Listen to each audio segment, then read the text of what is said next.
Hey everyone, welcome back to this channel. Today, another episode of Gimme 10. And I've decided to continue my peregrinations into um, electronic music, synth music, and dedicate this installment to Afro Synth. Not a genre in its own right, but more a sort of a label to categorize a few records that come from Africa loosely, although not all of them are strictly from Africa, um, and use a range of electronic instruments as part of their um, bass, basically. I don't know if that's defined well enough, but that'll do for now. I thought, why not? It's an interesting niche to sort of explore, and you might see some records that you like, or you may enjoy venturing into some of these records. So it's worth it. And remember, here I don't know very much. I'm just sharing a passion with you. So if I miss something, let me know in the comment section. Okay, I'm going to start with a record that's pretty obvious to most people. The fantastic Who is William Onyebo compilation on Luakabop came out in 2013. Yes, 10 years ago already. It's amazing. William Onyebo was a mysterious figure, a cult Nigerian musician. Not much is known about him. It's rumored that he studied in the USSR, studied film in the USSR. It's rumored that he had some form of business where he made a lot of money, and he was one of the first African musicians to be able to afford a battery of really amazing synth, including some Polymogs and some Yamaha synth, which was kind of an oddity in Africa because it's so expensive and you can't really go into a shop and buy them. Well, at the time you couldn't. But he set up in a town called Enugu and was reclusive for most of his life. There's a very good doco by Vice about this guy, and the music is funky, infectious, highly danceable, rhythmic, psychedelic. Um, William Onyebo is just the composition on this is off the chart, and this is obviously a best of. He released 8 albums in between 1977 and 1985, I think. And this gathers, the hits basically: Body and Soul, Atomic Bomb, Good Name, Why Go to War, Fantastic Man, which is amazing. Very highly recommended. Chock full of synths, and this was his studio, I think, in Enugu. The Will Film Studio Complex, which he founded, Will Film Records. All right, the next musician I want to talk about is a musician from Cameroon, Mr. Francis Bebe. Here he is, a real intellectual, someone who studied first and foremost, he studied mathematics, I think, and then moved to Paris, where he landed a job for UNESCO. And at UNESCO, he was head of music from the 60s to the 70s. He was the head of music at UNESCO, and he had access to all these fantastic African recordings. So he schooled himself, and he was a writer, he was a poet. I think he was a teacher as well, but mostly he was one of the most highly respected African musicians.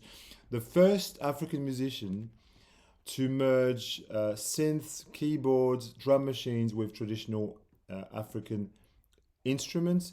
His records mostly feature him playing guitar. However, this one has got a lot of his obviously electronic playing, alongside with he did play a lot of sansa and thumb pianos and vibraphones and the like. This music here is categorized as bikutsi, And Bikutsi is a traditional Cameroonian music with an emphasis on real life lyrics and often played in 6/8. And this is, if you listen to tracks like La Condition Masculine or Divorce Pygmée, or like, they're very sardonic, humorous, amazingly perceptive songs, playful, with a conscious kind of backbone. So this compilation is amazing. I had to put a sticker on this woman's chest because I don't want to be censored by YouTube. Unfortunately, it's the world we're living in. Okay, continuing with an artist that really embodies the idea Afro synth through and through, and it's Maman Sani. Maman Sani et son orgue, musique électronique du Niger. As I said, Maman Sani, a real forward thinker in terms of the use of the synth and merging the use of the synth and electronic music and traditional music in Africa. This guy also worked for UNESCO, like Francis Bebe, and that's where he discovered the organ. He just was captivated by the possibilities of the organ. That wasn't his original instrument. I think he was a guitar player. But in any case, he started incorporating traditional African folk melodies into his compositions to sort of blend the electronics with the sounds of Niger. And what you've got is a perfect amalgamation of those two ideas. The music is, Afro-futuristic. It's got a tinge of melancholy, I think, when you listen to this. It's just a beautiful record. He made a couple. These were reissued a few years back by Sahel Sounds. I think you can still find this. Tarit, I think the other one is called, and this one. He was also, I think he was a TV personality for a while, or was on TV, but those recordings have been lost. But I very highly recommend this record. It's a beautiful thing. All right, next, an artist from the Democratic Republic of the Congo via Belgium, Denis Mpunga, and on this instance with Paul K. And this compilation is called Criolla, came out on Music from Memory in 2017. These tracks were composed between 1980 and 1984, I believe. Denis Mpunga moved from Congo to Belgium, age 13, in 1973, and clinged on to his West African roots, and whilst he was living in Liège in Belgium. Whilst in Liège, started hooking up with other musicians and started making music in his own right, combine this African rhythmic sensibility, West African rhythmic sensibility with the local scene. And he met this guy called Paul K, who's a kind of an avant-garde electronic artist from the scene in Liège, and the two started melding their traditions basically. And then Mpunga brought sanzas and balafons and all sorts of traditional African instruments as well as guitars, and they work together on tunes. And this is really, also composed on found objects and sort of discarded instruments.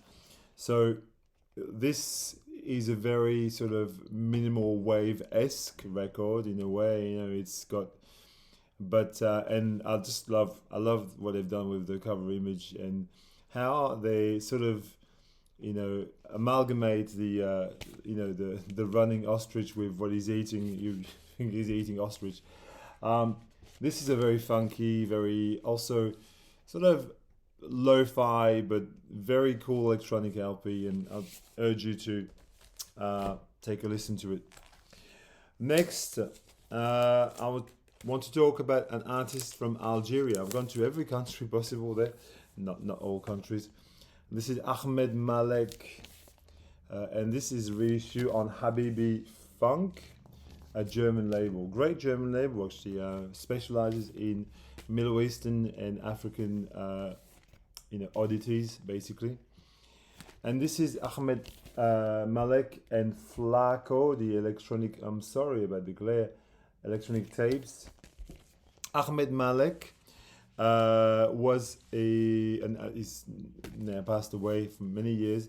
An Algerian composer. He made his name composing film music, and received many classical composing prizes in Algeria.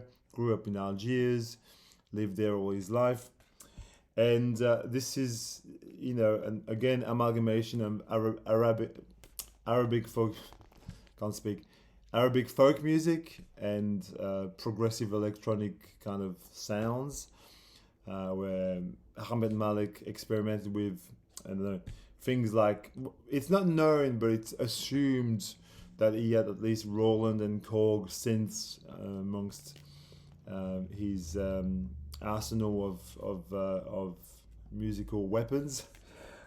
This was rediscovered in 2016 by the guy who runs Habibi Funk, and meeting Ahmed Malik's daughter, and she had all these tapes. And now the guy Flaco is a Berlin electronic producer. He's German. I think he lives in London now, and he took the tapes and kind of finished it off a little bit in a way where he thought, because these were just like demos, and when you listen to this, you get really the sense that it's a demo, but it's got these beautiful Arabic kind of soundscapes mixed with a real sense of progressive electronic. It's kind of cosmic in part.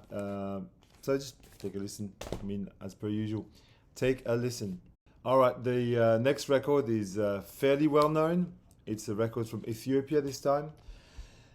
This is Elumeja and Welias, and the record is Chebelu, masterpiece of Ethio jazz, if there ever was one.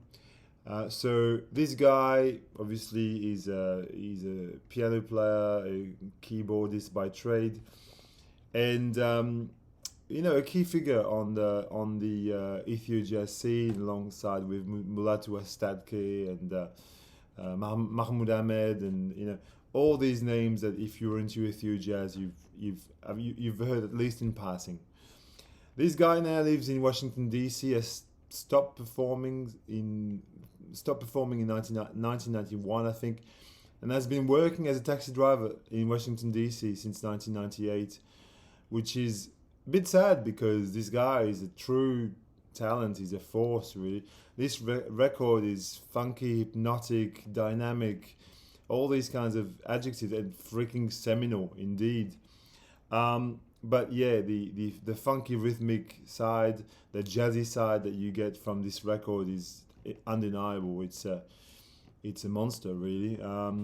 And what he did during the time of Ethio jazz, the heyday of Ethio jazz, the country of Ethiopia was under a strict dictatorship, and he circumnavigated censorship by making just instrumental music, because lyrics that you wrote had to be pro-government. So, he just, he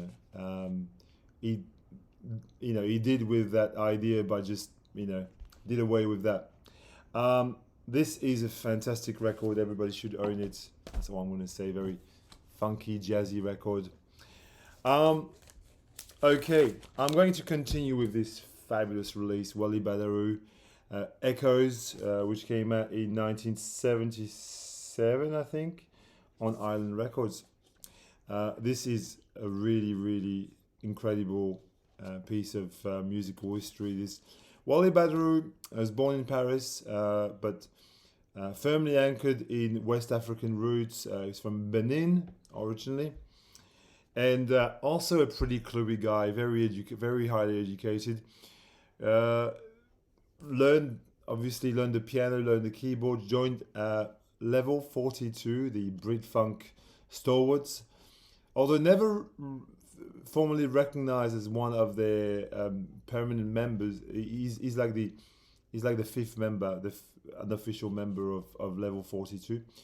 But I think his real contribution came when he joined the Compass Point All Stars, which was the studio band assembled by Chris Blackwell in Compass Point Studio in Nassau in the Bahamas, featuring, for example, Sly and Robbie amongst all, and he was a keyboard player. He played on tons of records and Talking Heads, Tom Tom Club, Marianne Faithfull, Grace Jones, Robert Palmer, and like every good island records from that period, he was on it. So Echo is a very lush, mellow, synthetic affair, which merges African melodies with a real progressive electronic sensibility. And Mambo is basically Daydreaming by Massive Attack, no more or less. It was just taken directly, but I really love High Life and Endless Race, and Waltz is really good. It's really like mellow and melancholy and sort of soft music that it just gets you. The next record is not a record from Africa, but this is a record by an artist from Guadeloupe, which is in the West Indies, and the guy is called Serge Fabriano, under the moniker Digital Caresse, and the record is called Dama. And what to say? So Serge Fabriano, in the 1980s, studied computer science in Paris, and whilst doing this, he discovered this technology called MAO, which is computer-generated music. And he was fascinated by that and sort of decided that was his calling. He went back to Guadeloupe and he became a music teacher at high school. And with his partner, a lady whose name I can't remember right now, they together decided to record this on. I think it was done on Yamaha. Yeah, there's some indication there. Yamaha and Macintosh computers, and DX7, Yamaha DX7, Yamaha DX21, and some drum machines as well. So compose this piece with. So what they did is that they were teachers in a secondary school. They made the kids sing, in the choir. And so it's very charmingly sort of incompetent in a way. It's got these wonky flutes, these very cosmic kind of keyboards in the background. It's charmingly disarming. It's kind of, and you've got these layers of beautiful, program synth. The drum machine is really. It's a very vibrant music actually, and it's not a record that you'll see in very many places, but if you can get a copy of it, I recommend it. Serge Fabriano. I'm gonna finish with a pair of records that are in the same ballpark, so I'm going to try to finish this off quickly because otherwise, you're gonna get bored. The first one is Nudity by Abdou El Omari. Yet another country. This guy is from Morocco. I think we've gone. It's great to have a sort of wide spectrum. So this was reissued a couple of years back in a trio. There's a red one, a yellow one, and I think a blue one, whatever. And this is the first one, and I think that's the one I like the best. This guy makes really, really incredibly funky, Oriental music, very rooted in Arabic, with an Arabic sensibility, close to kind of belly dancing music. These are beautiful records. They're sort of hypnotic and highly rhythmic, really sound. It's a sound feast, really. I really highly recommend this one and the last one in the same vein, but from Egypt, and really like a masterpiece as well. The Miracle of the Seven Dances by Hani Mehana, who is an Egyptian keyboard player, and you can see his machine. It's a farfisa actually, yeah. And he uses to great effect with the backing of psychedelic guitars and hypnotic organ groove and just in your face kind of highly rhythmic and highly danceable and joyful and riotous kind of music. So I'm just presenting those two at the same time because I think they kind of work in the same ballpark. So that's it, people. I hope you enjoyed this installment of Gimme 10 on Afro Synth. If you've got other records that you would like me to listen to or discover, just leave me a note. Otherwise, take care.